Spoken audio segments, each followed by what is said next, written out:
नमस्कार दोस्तों।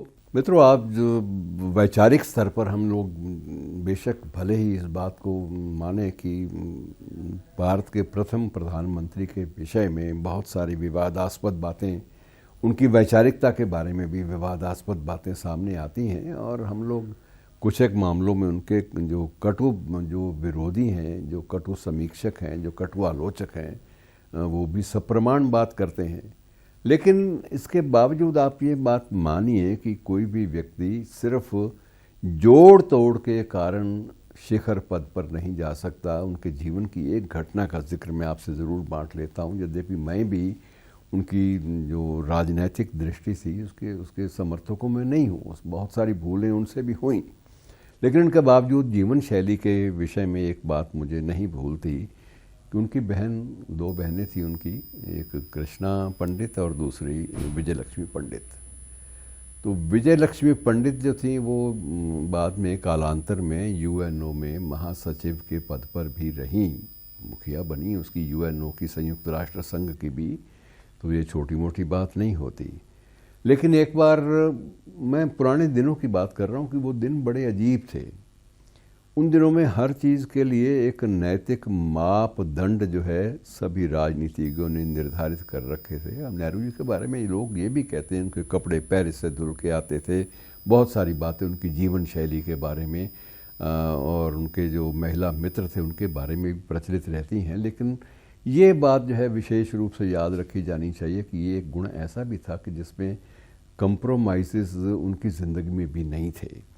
विजय लक्ष्मी पंडित अपने जीवन में अच्छा रहन सहन रखने की शौकीन थी और खर्चीली भी थी। ये भी कहा जाता है कि सबसे ज़्यादा खर्च करने वालों में उनके परिवार में, नेहरू परिवार में, विजय लक्ष्मी पंडित ही थी। और विजय लक्ष्मी पंडित एक बार, ये यूएनओ की महासचिव बनने के पहले की बात है, एक बार वह शिमला के सर्किट हाउस में ठहरी, शिमला के सर्किट हाउस में। और वहाँ ठहरने का जो बिल है कुल मिलाकर वो 2500 रुपया आया। उन दिनों 2500 का मतलब आज आप 25 लाख भी कह सकते हैं। तो ये क्योंकि समय इतना बदल गया है, अब वो समय और आज का समय बहुत ज़्यादा क्रांतिकारी बदलाव हो चुके हैं। लेकिन वो 2500 रुपये अदा किए बिना बिल का भुगतान किए ही वो वहाँ से चली आई कि आफ्टर ऑल वो देश के प्रथम प्रधानमंत्री की बहन है, उनसे बिल मांगने की गुस्ताखी कौन कर सकता है। और लेकिन उन दिनों में मित्रों ये भी आपको याद करा दूं कि ये वो दिन थे जब हिमाचल प्रदेश एक राज्य के रूप में या एक उपराज्य के रूप में अस्तित्व में नहीं आया था, ये पंजाब का ही हिस्सा था। और उन दिनों में पंजाब के मुख्यमंत्री थे श्री भीमसेन सच्चर, यानी पत्रकार कुलदीप नैयर के ससुर, ये भी आप कह सकते हैं। और उनके जो बेटे थे राजेंद्र सच्चर, वो भी बहुत सारे आयोगों में एक न्यायमूर्ति के रूप में, न्यायाधीश के रूप में चर्चा में बने रहते थे। तो वो पंजाब के मुख्यमंत्री थे और वो बाकायदा उनके पास एक पत्र आया एक मुख्यमंत्री के रूप में, तब ये हिमाचल पंजाब का ही हिस्सा था। तो उनके पास पत्र आया राज्यपाल की ओर से। राज्यपाल तब थे श्री चंदूलाल त्रिवेदी। उनका पत्र आया कि 2500 रुपये की राशि जो है, जो उनका बिल जो बकाया छोड़ गई हैं, उसे राज्य सरकार के आतिथेय विभाग के खर्चों में, अर्थात हॉस्पिटैलिटी के खर्चों में डाल दिया जाए। ये उनकी तरफ से ऑफिशियल पत्र, जो आज भी सरकारी दस्तावेज़ों का एक हिस्सा है, ये मुख्यमंत्री के नाम पर आया। लेकिन मुख्यमंत्री भीमसेन सच्चर भी बड़े आदर्शवादी थे, यद्यपि वो भी उसी दल से, उसी राजनीतिक दल से संबंध रखते थे जिस दल से नेहरू जी का संबंध था, जिसके मुखिया नेहरू जी थे स्वयं।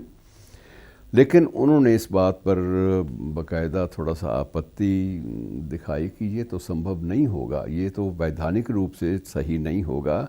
और उन्होंने झिझकते हुए एक बार नेहरू जी को पत्र लिख डाला, विदाउट हाई हेजिटेशन, मैं बड़ी हिचकिचाहट के साथ आपके नोटिस में ये बात ला रहा हूँ कि ये पैसे का भुगतान जो है वो किस मद में डाला जाए, मुझे समझ में नहीं आता, क्योंकि इससे आपके नाम पर भी बटा लगेगा और सत्ता पक्ष के नाम पर भी एक दाग जो है वो चस्पा हो जाएगा, चिपक जाएगा। और सरकार भी जो जांच बाद में होती है सीएजी की, उसमें अपना चेहरा वो साफ दिखा नहीं पाएगी। तो इसको कहाँ दिखाऊं मैं। तो पंडित नेहरू का तत्काल उत्तर आया, वो भी ऑन रिकॉर्ड है, कि इसका भुगतान वे स्वयं करेंगे। और ये भी लिखा कि मेरे पास भी 2500 रुपया यकमुश्त देने के लिए, एक ही बार में देने के लिए संसाधन ऑन रिकॉर्ड नहीं है। संपत्ति है, सब कुछ है, लेकिन मैं ये कहूँ कि मैं अपने अकाउंट में से कुछ चेक काट सकता हूँ तो वो मेरे लिए मुश्किल होगा। इसलिए ये 5 किस्तों में राशि चुकाने की मुझे अनुमति दी जाए। और उन्होंने अपने बैंक खाते से 5 महीनों तक पंजाब सरकार के पक्ष में, in favour of Punjab government, Punjab सरकार के पक्ष में 500 रुपये, 500 रुपये के 5 चेक काट के भेज दिए। और ये सारी चीज़ें ऑन रिकॉर्ड हैं। चेक भी आए, चेक कैश भी हुए, सरकारी खाते में जमा भी हुए। और मित्रों, ये सिर्फ एक है कि पंडित नेहरू 17 वर्ष प्रधानमंत्री भी रहे, लेकिन बहुत सारे निर्णय उनसे भी गलत हुए। बहुत सारे ऐतिहासिक मोड़ पर, बहुत सारे ऐतिहासिक लम्हे भी आए जब उनसे चूक भी हुई, और उसकी चूक के लिए उन्हें अपने आलोचकों का कोप भाजन भी बनना पड़ा। लेकिन इसके बावजूद कुछ एक सीमाएं रेखाएं हैं, कुछ एक लक्ष्मण रेखाएं हैं शासन तंत्र की, जिन्हें वह भी अपने जीवन में नहीं लांघ पाए। तो मित्रों, ऐसी घटनाओं का जिक्र भी भारतीय राजनीति के इतिहास को कुछ नया विलक्षण मोड़ देता है। शुक्रिया दोस्तों।